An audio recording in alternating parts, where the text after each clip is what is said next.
Let's go! Berserk is back. Berserk is back. And we have a lot to talk about. We have a lot to cover. And we don't have all day to do it, you guys.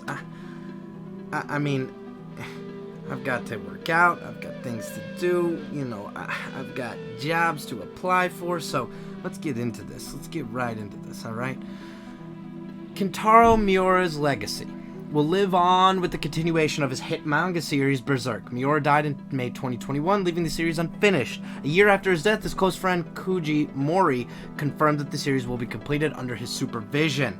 Okay, so let's talk first about Koji Mori. Okay, so he is already a successful manga artist with his own works under his belt, and he is according to him, he was Kentaro Miura's close friend. They were close friends for about 30 years.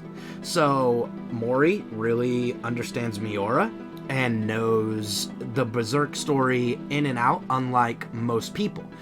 So according to what we know as the public, you know, Mori has said things like Kentaro asked him to come over and work on the Eclipse, when Kentaro Miura was working on the scene of the Eclipse, and we all know how crazy that scene was, and how artistically skilled that was, and how beautiful of a twist that was in the story, and how much of just an epic scene that scene is from the story. I mean, it literally is one of the only scenes from the whole show that is clipped on YouTube and has over 1 million views, just that scene.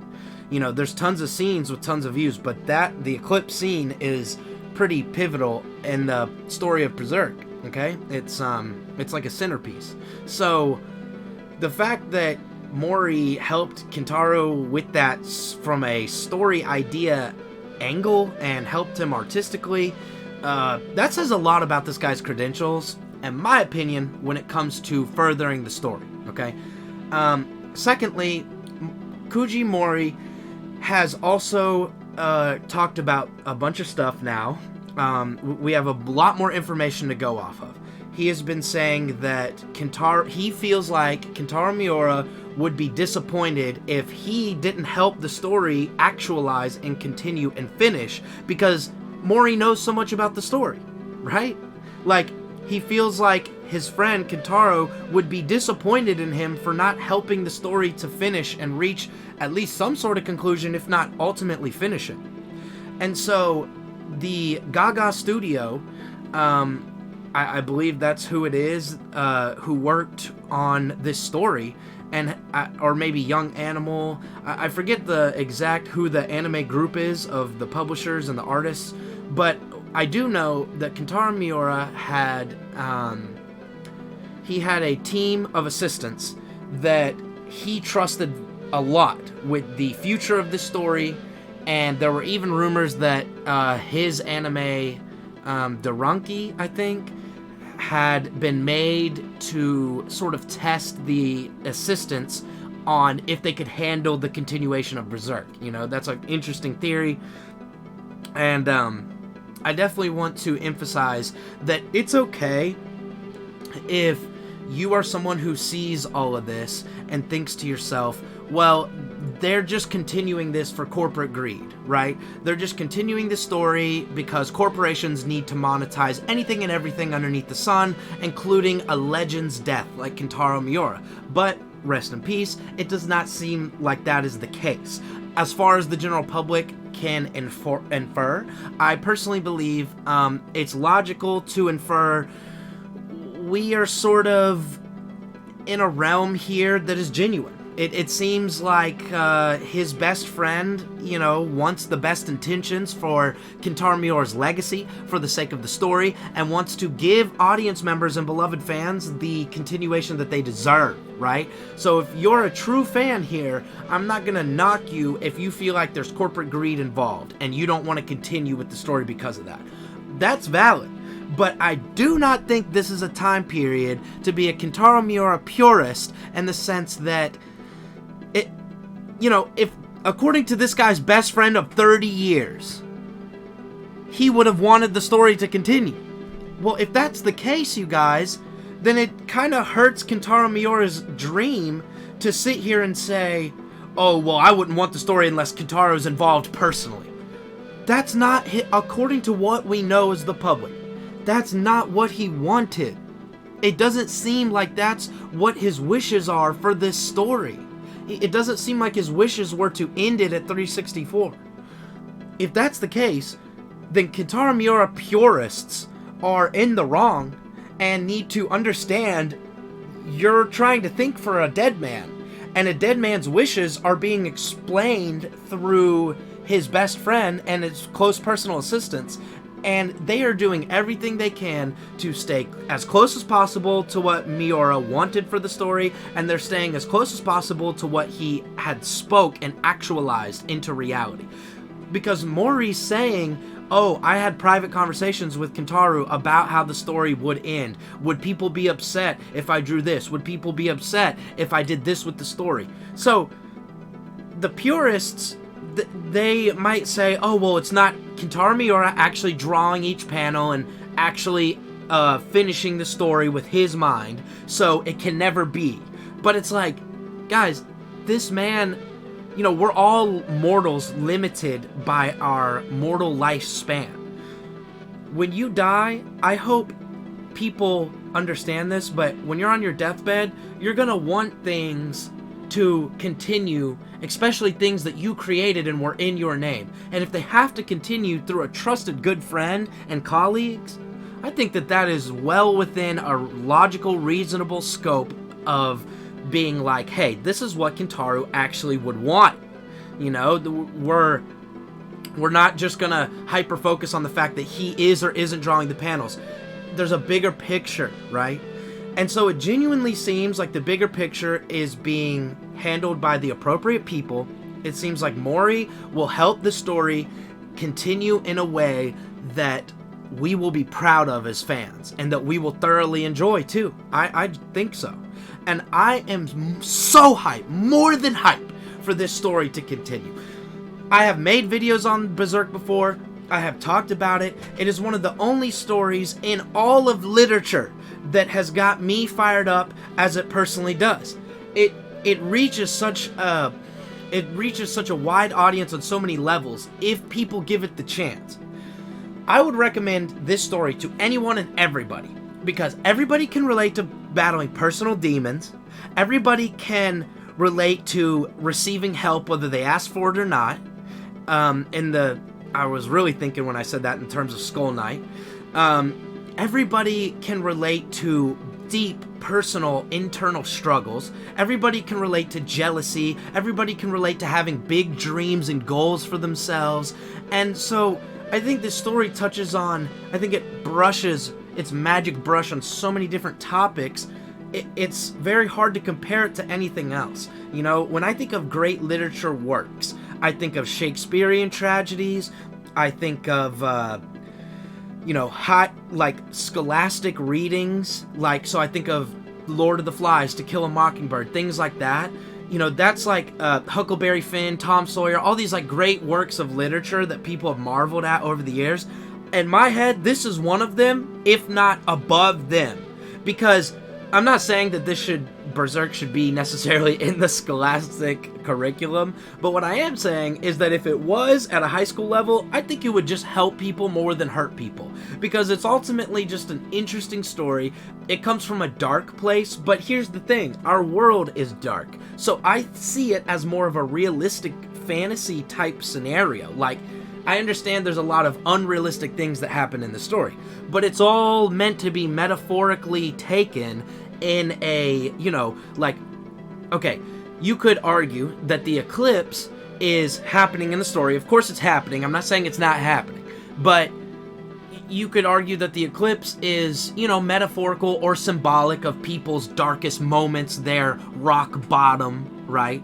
And who hasn't experienced a darkest moment or a rock bottom? Everyone has. And so you get this relatable level with Berserk that you don't get with a lot of other pieces of fiction and literature in general. Now, I'm a Christian, so in my opinion, the best book ever is the Bible. But right underneath that is Berserk, is how I see it. Second place, you guys. Moreover, I think that Berserk is also slept on, so I think that the anime, because it hasn't had the proper adaptations and because it hasn't had the proper team working on it, it has been ignored, it has been pushed to the side, and people in America, sure, manga's a much more popular thing than it was last year or 10 years ago, but it's not a root of our culture in America, manga, like it is in Japan. So in Japan, this story is much more popular, but I do want to say this story has gained traction and popularity because of a lot of these elements I'm discussing. It's wide availability to be relatable. It's darkness that feels realistic. It's struggles. It's character development. There's so much character development definitely in the manga, and in the anime, there is still a bunch of character development with the 60 episodes we have available, but obviously we do need a proper adaptation for the manga, however you are supposed to say it, whatever.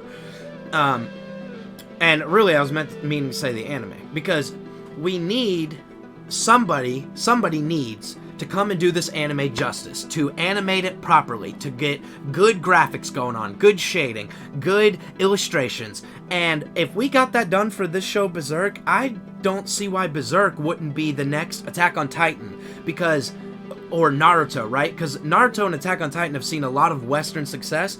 This show is almost like the anime version of Game of Thrones. That's how I always sell it to people. I always tell people who are unsure about it, or maybe they're questioning it, I'm like, do you remember how popular Game of Thrones was? How for every single new episode, people would have, orgasms, panic attacks, freakouts, they would blow up on social media and anger fits, and all this stuff, all these spoilers were everywhere constantly. Twitter was just exploding every single time something happened in Game of Thrones. That could be Berserk, you guys. This could be, this is literally anime Game of Thrones. I mean, if you think about it in a weird way, there are a lot of parallels. And so, I think that it's not a coincidence this story relates so much to Game of Thrones, because Game of Thrones has a lot of things they did right. They had great actors, they had great filming, sure, but they also had great storytelling, character development, personal, metaphorical tribulations and trials everyone could relate to. That's Berserk, baby. That's Berserk in a nutshell. We've got real life things happening, interesting fantasy things that are carefully thought out, right? Kentaro Miura creates a whole fantasy world where he thinks about what's in the world, but also what's not in the world. He abides by his own rules and laws that he creates, and bases those rules and laws off real human things and concepts. So Kentaro talks a lot about the law of causality. Well, in any philosophy or the theologian classes you take, you'll talk a lot about cause and effect and the rule of karma, and that these are all popular ideas that he pulls from and puts his own twist on it in such a beautiful, creative, innovative way. So let's go. This story's back. Let's get passionate. Let's tell more people about the story. Let's grow the fan base. Let's get more people involved with art like this. Let's create more art like this and support it on every genuine level possible. That's why I was saying earlier that Kentaro Miura purists need to take a tea break for this one, because we just need to celebrate that his dreams are probably being fulfilled through his best friend. And that is a beautiful thing, you guys, and what a great friend that guy is. So let's just focus on the positives.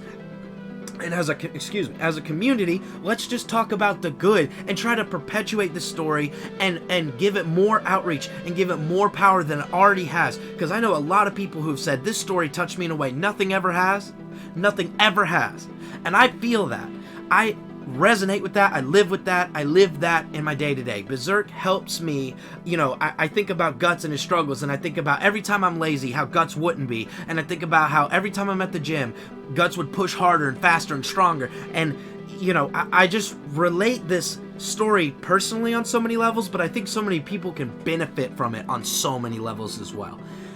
Not every day we get a story illustrated as well as this, told as well as this, and archetyped structurally as well as this, right? So the story is very it's told in such a specific way with all these time skips and back and forths and back and forths and in and out of dimensions and I mean twists and turns and it's just a 10 out of 10 story. But furthermore, it has just come back, you guys, and this could only be good news for people who are genuinely trying to push the positive aspects of the story on other people's lives and help only.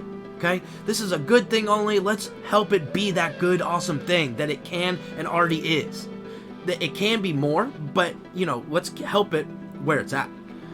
So, Berserk, we all know, you know, my personal opinion is I love it, the story's amazing, but I think so many people could benefit from this story, and I hope it gains even more traction than it already has in the recent years, and I hope that they stay true to their word and Kentaro Miura's vision, just like they said they're going to. And I hope his best friend and the associates working on this really nail the story moving forward, because I personally think they will. I have hope and faith that they will. And it seems like their intentions are genuine, and corporate greed might not be just running amok here like it does in so many instances. Thank you for y'all's time. Like and subscribe. Let's go, Berserk 365.